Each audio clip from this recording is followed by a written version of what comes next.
77 tahun, yes, itulah rentan waktu yang harus dilewati Indonesia untuk sekedar melihat dan menyadari bahwa kita punya talenta balap yang tidak sekedar berprestasi, tapi benar-benar kompetitif di panggung Grand Prix dunia. Yes, ia adalah Veda Ega Pratama. Kini bukan lagi sekedar euforia lokal.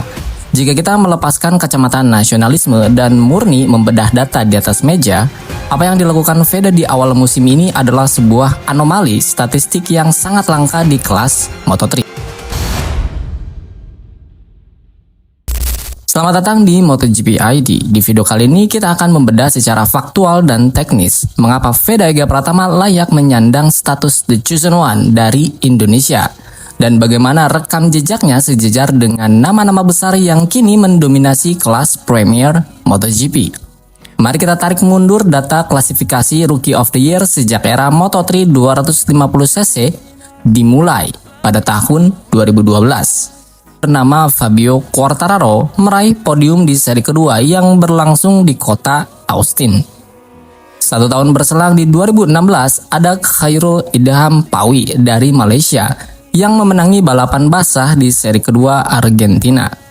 Lompat ke era modern, kita melihat anomali raksasa pada diri Pedro Acosta di tahun 2021 yang meraih P2 di Qatar dan secara fenomenal menang dari pit lane di seri kedua Doha, yang pada akhirnya mengantarkannya menjadi juara dunia di tahun debutnya.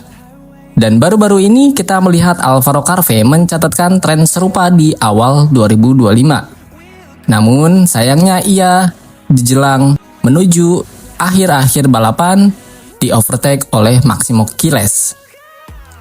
Bisa menembus barisan depan di saat sebagian besar rookie masih berjuang memahami engine braking dan karakter ban Dunlop atau Pirelli di kelas Moto3. Ini menunjukkan level adaptasi yang instan. Dan disinilah nama Veda Pratama masuk ke dalam radar elit tersebut. Bersanding dengan kompetitor terberatnya saat ini dalam perebutan Rookie of the Year seperti Brian Uriarte, Jesus Rayos, dan juga Rico Salmela yang juga merupakan produk matang dari ekosistem kompetisi Eropa. Pertanyaannya, apakah ini sebuah kebetulan atau ada pola engineering talenta yang sedang bekerja di sini? Yuk kita ulas lebih dalam.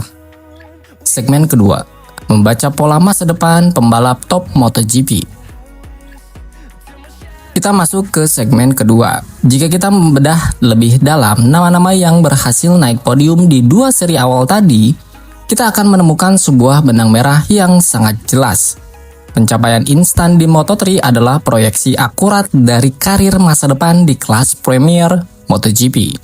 Mari kita ambil 2 sampel data paling valid, yakni Fabio Quartararo dan Pedro Acosta. Quartararo datang ke Moto3 2015 dengan status juara CFV. Podiumnya di balapan kedua di Austin bukan karena keberuntungan, melainkan pure speed dan kemampuan memahami limit sasis Honda saat itu. Hasilnya, ia kini adalah seorang juara dunia MotoGP 2021.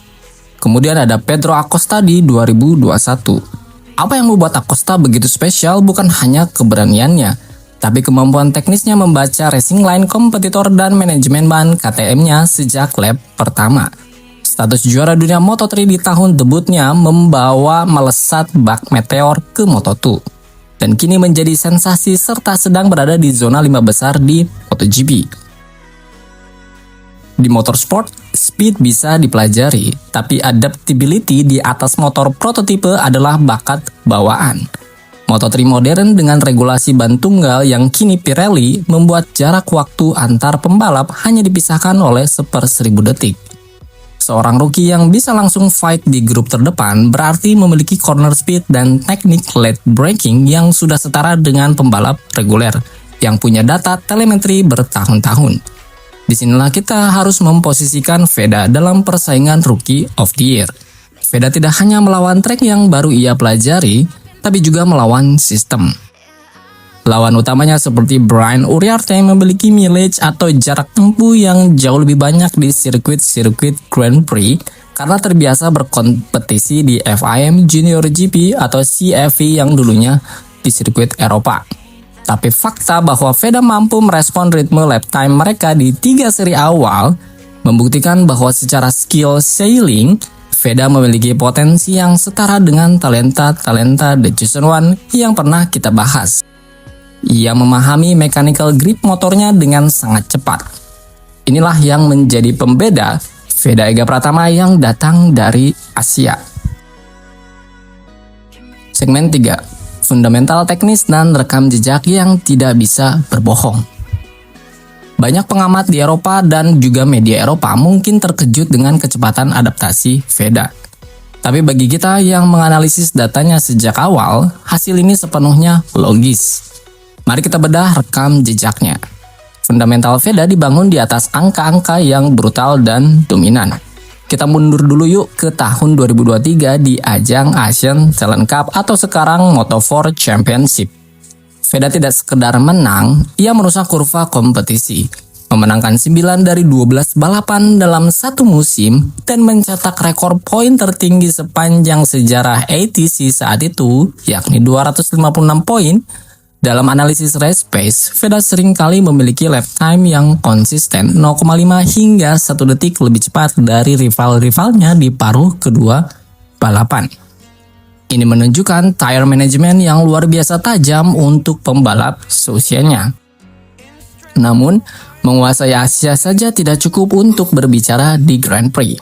Ujian sesungguhnya adalah ketika ia masuk ke kawah Chandra di muka Eropa, Red Bull MotoGP Rookies Cup, dan di tahun 2025, Veda membungkam keraguan dengan keluar sebagai runner-up di Red Bull Rookies Cup 2025.